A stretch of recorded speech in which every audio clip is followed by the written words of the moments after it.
World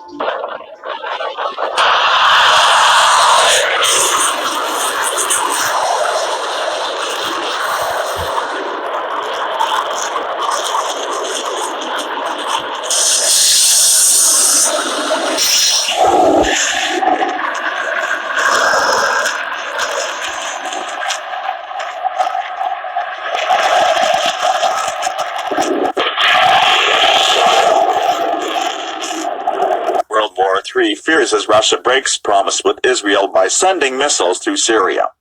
Russia has broken its promise to keep out of the Middle East crisis by arming war-torn Syria with advanced surface-to-air missiles. The decision to deploy the S-300S comes after a Russian military aircraft was shot down over Syria last week during an Israeli airstrike. Vladimir Putin initially appeared to accept the loss as an accident, but the Kremlin has blamed Israel for the attack, saying Israeli jets on a bombing raid intentionally used the Russian Il-20 reconnaissance plane as cover. Moscow said relations with Israel had been damaged by the downing of the plane and the deaths of the 15 personnel aboard.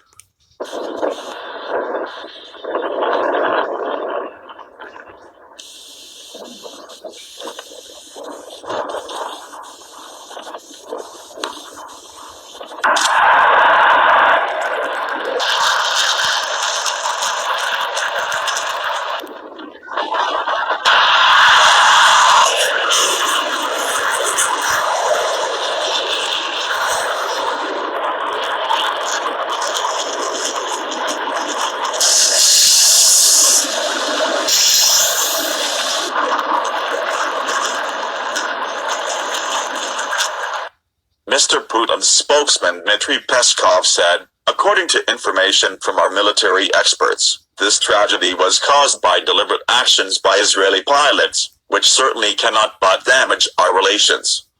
You know that Israel and the Russian Federation have quite advanced relations. Everything had worked correctly until this tragedy. Russian Defense Minister Sergei Shoigu said the country would deploy batteries of its S-300 air defense missile systems in Syria in what it said was a retaliatory move. Russia had initially held off at the request of Israel. He said, "Please note that we suspended the delivery of the S-300 system to Syria in 2013 at the request of Israel. It was ready to be shipped and Syrian servicemen received relevant training. The situation has now changed. We are convinced the implementation of these measures will cool hotheads and deter unreasonable actions that threaten our servicemen." Russia plans to deploy the S-300S, which will replace less effective S-200 systems, in the next fortnight, and defense analysts believe it will pose a significantly increased danger to Israeli aircraft seeking to attack Syrian targets. The S-300 is capable of intercepting air attacks more than 150 miles away and can hit multiple targets simultaneously. Israel has denied responsibility for shooting down the plane and sent its Air Force chief to Moscow for hastily arranged meetings with Russian officials to explain the incident. The Kremlin has always sought strong relations with Israel despite improved ties with countries such as Iran, Saudi Arabia, and Turkey. But defense analysts have highlighted the risk of clashes between foreign armed forces in Syria's 7-year war, given the complex web of alliances and competing military aims of the nations involved. Israeli Prime Minister Benjamin Netanyahu vowed to continue military operations in Syria despite the Russian announcement. He said, "We will continue to act to prevent Iranian military entrenchment in Syria, and we will continue the military coordination between the Israel Defense Forces and the Russian army."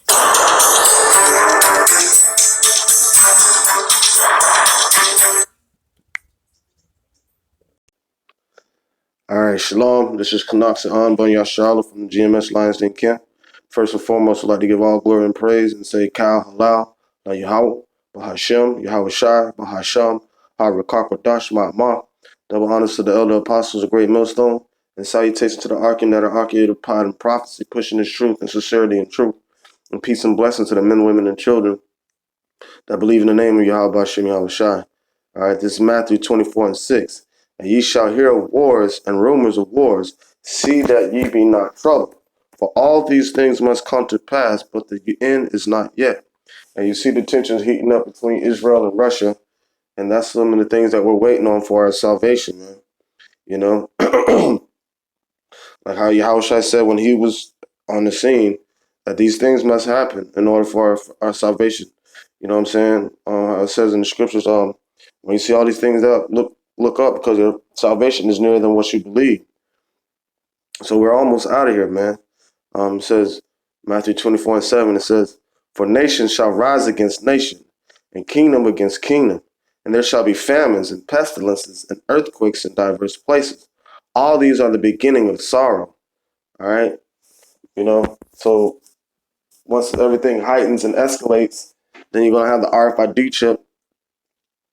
And it's gonna be mandatory, and then after that. That's when the missiles are gonna come, man.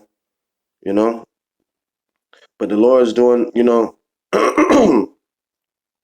but the Lord's preparing us by showing us these prophecies, letting us see the things that are happening beforehand. All right, so we'll be well prepared in those days. All right, this is all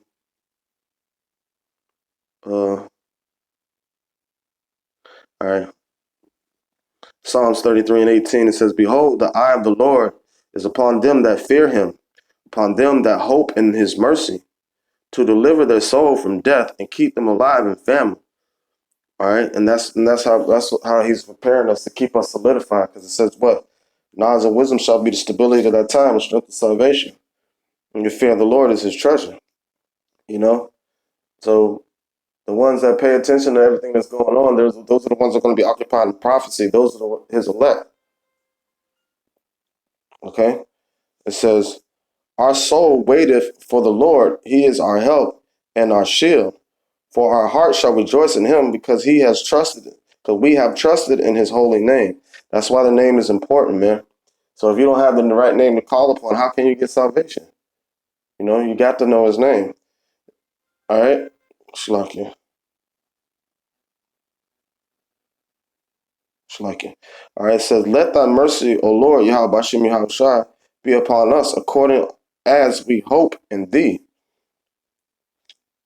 So that's why He makes us seers and hearers. We're able to understand His word and see these prophecies before they come to pass. All right. Let me get Sirach 39:1. It says, "But he that giveth his mind to the law of the Most High is occupied in the meditation thereof, will seek out the wisdom of all the ancient and be occupied in prophecy."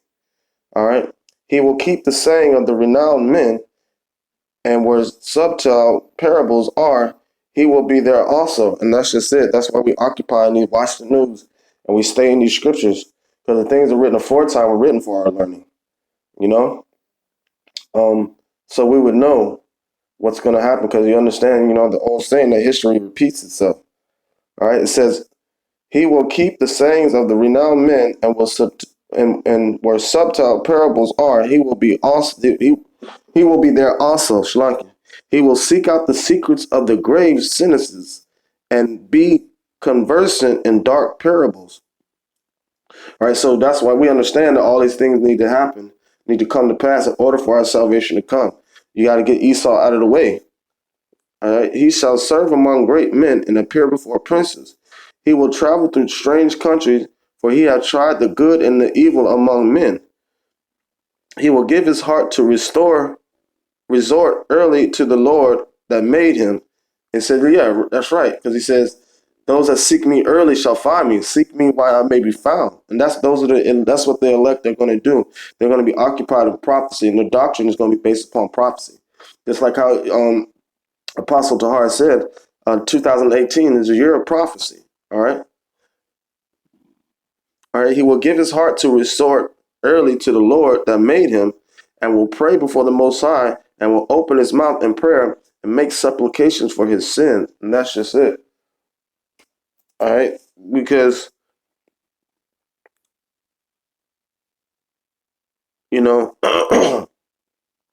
that's the reason for all these prophecies, because the Lord said all these things must happen because He spoke of it. and his word will not return on to him void.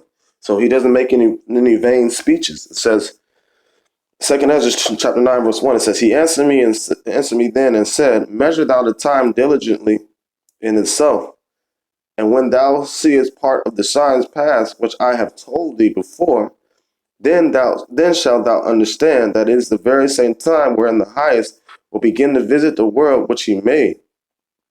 Therefore, when shall be seen earthquakes and uproars of the people in the world, then shalt thou well understand that the Most High spoke of these things from the days that were before thee, even from the beginning. So this all has been spoken from the beginning. It's already happened in the spiritual realm because the Most High spoke it, but it's just being manifested here on earth now. All right? All right, it says, For like as all that is made in the world hath a beginning, and the end is and the end is made manifest. All right, that's why it says it's given for. Matter of fact, let me get that real quick. Well, real quick, in the end is made manifest, but how are we going to know when is the end? All right, it says, this is 2 Ezra chapter 6 and 7. It says, Then answered I and said, What shall it be the parting asunder of times, or when shall the end of the first and the beginning of it that followed? Because Jacob is the beginning of the father. It says, And he said unto me, From Abraham unto Isaac, when Jacob and Esau were born of him, Jacob's hand held first the heel of Esau. For Esau is the end of the world, and Jacob is the beginning of it that followeth. All right, and that's just the point. Now we're seeing the destruction of the so-called white man, which is the devil, which his biblical name is Esau. So we're seeing his downfall, and what happens after that? We're going to be set up. The elect of Israel are going to be set up, and then the 2/3 are going to be born in. So we're going to inherit the kingdom with Yahweh Hashem Yahweh Shai. All right, as a matter of fact, let me get one more scripture. I'm not going to make this too long. Let me get Ezekiel chapter 12, verse 28. It says, Therefore say unto them, Thus saith the Lord, there shall no more of my words be prolonged anymore.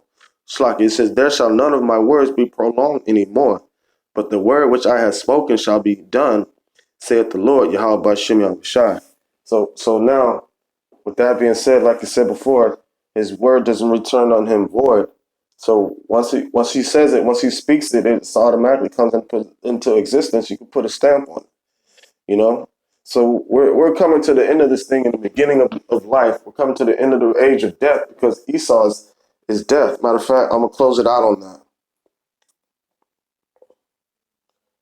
It says, no, it's not Habakkuk. It's Habakkuk. Shalaki. All right, this is Habakkuk chapter 2, verse 1, because we're going into the transition of death into life, because Esau's kingdom is a perverse kingdom. It's a kingdom of death, and he's as large as his desires as hell. All right, this is Habakkuk 2 and 1. It says, I will stand upon my watch and set me upon the tower, and will watch to see what he will say unto me. And that's what we do. We're watching for Yahweh Bashem Yahweh Shai, watching and waiting for these prophecies to come to pass, and we go out and prophesy. All right, and what I shall answer when I am reproved. And the Lord answered me and said, Write the vision and make it plain upon tables, that he may run that readeth it. And that us writing on the table today is us doing these videos and going out there on the highways and byways teaching. All right, it says, For the vision is yet for an appointed time, but at the end it shall speak and not lie. Though it tarry, wait for it, because it surely come. It will not tarry. Behold, his soul which is lifted up in him is not upright. And what is he talking about in him? What is he talking about? He's talking about Esau, because Esau is the end of the world. So he has to get rid of the wicked before he can set up a righteous kingdom. All right, it says, Behold, his soul which is lifted up in him is not upright in him. But the just shall live by faith. And faith in what? In the name of Yahweh Bashem Yahweh Shai. Scripture says the name of the Lord is a strong tower. All right, those that believe will run into it and they'll be safe. All right, but what happens if you don't have the proper name? You have nowhere to run. Nowhere to run, nowhere to hide. But it said, yea, also because he transgresseth by wine, he is a proud man, neither keepeth at home. And that's where you see the so-called white man going everywhere trying to take over stuff that's not even his. It says, who enlarges his desires as hell and is as death. And that's the thing. Yahushua is life. So when he sets up his kingdom on earth, that's when we begin to live, because we're in a dead state right now. But his elect have woken up and came out of that sleep, and they're no longer dead because they're no longer born from the flesh, they're born from heaven because they're living according to the spirit. All right. It says, and cannot be satisfied, but gather unto him all nations, and heap it unto him all people. Shall not all these take up a parable against him, a taunting proverb against him, and say, woe to him that increases that which is not his? How long? And to him that laded himself with thick clay. And the one that laded his stuff with thick clay is America, man. But really, the so-called white man's in debt to Yahweh Shem Yahushai for taking his children and taking his gold and taking his land. All right, I'm going to close it out on that, man. We're almost out of here. These prophecies are quickly coming to pass, man. So man, just stay in that same spirit, man. Stay in that book and stay watching the news and stay watching these videos and stay watching for these prophecies, all right? I want to give all glory and praise. Say, Kal Halal La Yahweh, Bahashem, Yahweh Shai, Bahashem, Harvard Karkwadash, my mom. Double honors to the elder apostle of the great millstone. And salutation to the Arkin that are pushing the truth and sincerity and truth throughout the four corners of the earth. And peace and blessings to the men, women, and children that believe in the name of Yahweh Bahashem Yahweh Shai. Shalom.